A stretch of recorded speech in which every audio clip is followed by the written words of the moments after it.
చట్టాన్ని కాపాడాల్సిన వాళ్లే హంతకులు అయ్యారు. 2020వ సంవత్సరం కరోనా లాక్డౌన్ టైంలో తమిళనాడులోని తూత్తుకుడి జిల్లా సత్తెంకులంలో జయరాజ్ అనే వ్యాపారి మరియు అతని కొడుకు బెన్నిక్స్ని పోలీసులు అరెస్ట్ చేశారు.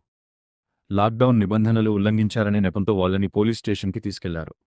అక్కడ జరిగింది మాత్రం చరిత్రలో నిలిచిపోయే దారుణం. జూన్ 19 రాత్రి నుండి 20 తెల్లవారుజామున వరకు తండ్రి కొడుకులని నిర్దాక్షిణ్యంగా చిత్రహింసలు పెట్టారు. బెన్నిక్స్ జూన్ 22న, జయరాజ్ జూన్ 23న మరణించారు. యావత్ భారతదేశం కన్నీళ్లు పెట్టింది. మద్రాస్ హైకోర్టు ఆదేశాల మేరకు సిబిఐ దర్యాప్తు జరిపింది. 135 మంది సాక్షులు, 5 సంవత్సరాల విచారణ చివరికి న్యాయం గెలిచింది. Madurai first additional district and sessions court judge G. Muthukumaran ఈ కేసును రేరెస్ట్ ఆఫ్ ది రేర్ కేటగిరీలో పెట్టి 9 పోలీసులందరికీ మరణశిక్ష విధించారు. వారిపై మొత్తం 1.40 కోట్ల రూపాయల పరిహారం కూడా విధించారు. జీవిత ఖైదు పోలీసులకి భయం కలిగించదు, అందుకే మరణశిక్ష అని జడ్జి స్పష్టంగా చెప్పారు.